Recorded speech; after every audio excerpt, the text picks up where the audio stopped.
അസ്സലാമലൈക്കും. ആയിഷ മെഹ്റ വ്ളോഗിലേക്ക് എല്ലാവർക്കും സ്വാഗതം. അപ്പോൾ നമ്മളിന്ന് രാത്രി ബീഫ് വരട്ടിയത് ഉണ്ടാക്കാൻ പോവാണ്. അപ്പോൾ നേരെ വീഡിയോ എടുക്കാം. അപ്പോൾ ഗായ്സ്, നമ്മൾ അടുക്കളയിൽ എത്തിയിട്ടുണ്ട്. ഇനി നമ്മൾ കുക്കർ ചൂടാൻ വെച്ചതിന് ശേഷം നമ്മൾ ഇതിനകത്തേക്ക് കുറച്ച് വെളിച്ചെണ്ണ ഒഴിച്ചിട്ട് നമ്മൾ 2 ഏലക്ക, 2 പട്ട, 4 ഗ്രാമ്പൂ, അതുപോലെ പെരിഞ്ചീരകം ഇട്ട് ചെറിയുള്ളിയും ഇട്ട് കൊടുക്കുക. എന്നിട്ട് വഴറ്റി കഴിഞ്ഞ ശേഷം നമ്മൾ 2 പച്ചമുളകും അതുപോലെ കുറച്ച് കറിവേപ്പില ഇട്ട് കൊടുക്കുക. ഇനി നമ്മൾ ഇഞ്ചി വെളുത്തുള്ളി പേസ്റ്റ് പച്ചമണം മാറുന്നത് വരെ നമ്മൾ ബീഫ് ഇട്ട് കൊടുക്കുക.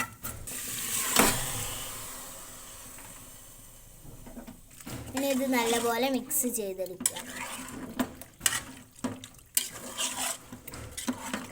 1 ടേബിൾ സ്പൂൺ നമ്മൾ മുളക് പൊടി ആഡ് ചെയ്ത് കൊടുക്കുക.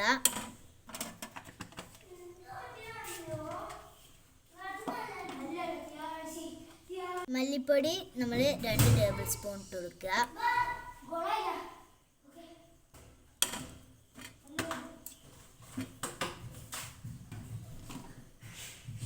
പെരിഞ്ചീരകം നമ്മൾ പൊടിച്ചിട്ട് കൊടുക്കുക കേട്ടോ.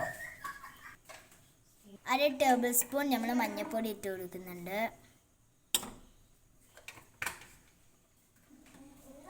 1/2 ടേബിൾ സ്പൂൺ ഗരം മസാല, കുറച്ച് ഉലുവ ഇട്ട് കൊടുക്കുക.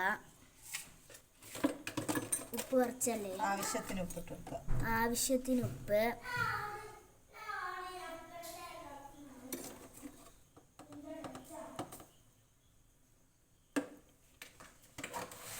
ഇതൊക്കെ കൂടി ഇട്ടിട്ട് നമ്മൾ മിക്സ് ചെയ്തെടുക്കുക.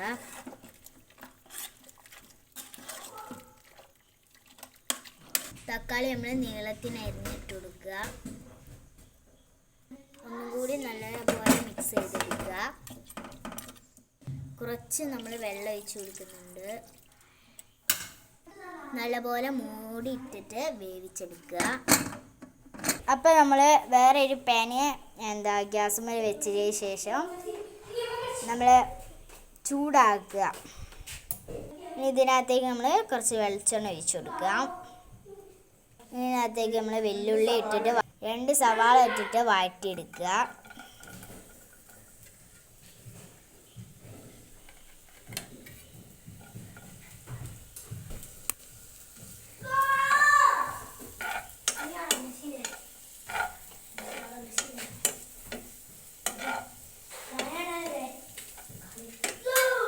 ഇതിനകത്തേക്ക് നമ്മൾ ലേശം ഉപ്പിട്ടിട്ട് ഒന്നും കൂടി വഴറ്റിയെടുക്കുക. ഇതൊരു ബ്രൗൺ കളറായി വരുന്നവരെ നമ്മൾ വഴറ്റി കൊടുക്കുക.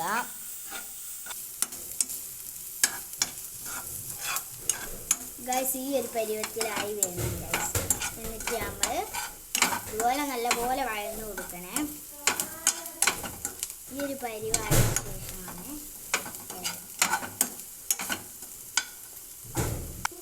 അപ്പോഴേക്ക് നമ്മുടെ ബീഫ് ആയി വന്നിട്ട് നമുക്ക് ബീഫിനകത്തേക്ക് നമ്മൾ ഉള്ളി വഴറ്റിയത് ഇട്ട് കൊടുക്കാം.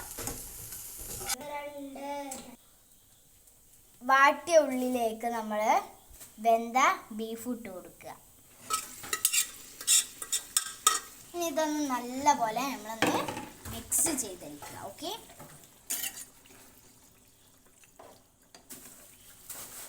അതിലേക്ക് ലേശം കുരുമുളക് പൊടി ഇട്ട് കൊടുക്കുക.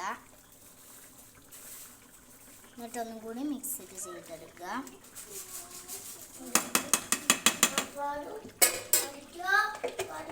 കൂടി മിക്സ് ചെയ്തെടുക്കുക. നിങ്ങൾ കാണുന്നുണ്ടാവില്ലേ? ഒന്നും കൂടി നല്ലപോലെ ഇളക്കി കൊടുക്കുക ഗൈസ്. കണ്ടോ, നമുക്കൊരു പതാന്ന് ആയിട്ട് വരുന്ന രൂപത്തിൽ വരെ നമ്മൾ ഇളക്കി കൊടുക്കാം. നല്ലപോലെ ഇളക്കുക കേട്ടോ. ആദ്യമായിട്ട് എൻ്റെ വീഡിയോ കാണുന്നവരുണ്ടെങ്കിൽ ഒന്ന് ലൈക്ക് ചെയ്യുക, സബ്സ്ക്രൈബ് ചെയ്യുക, ബെല്ലൈക്കൻ ഒന്ന് അടിച്ച് പൊട്ടിക്കണേ. അപ്പോൾ നമ്മൾ ബീഫ് വരട്ടിയത് ഇവിടെ റെഡി ആയിട്ടുണ്ട് കേട്ടോ. എല്ലാവർക്കും ഒന്ന് ട്രൈ ചെയ്ത് നോക്കുക. Okay, tata, bye bye, see you. ഇതിനകത്തേക്ക് നമ്മൾ കുറച്ച് കറിവേപ്പിലയും കൂടി ഇട്ടിട്ട് ഒന്നുകൂടി മിക്സ് ചെയ്തെടുക്കുക. അപ്പോൾ എല്ലാവർക്കും ടാറ്റ, ബൈ ബൈ.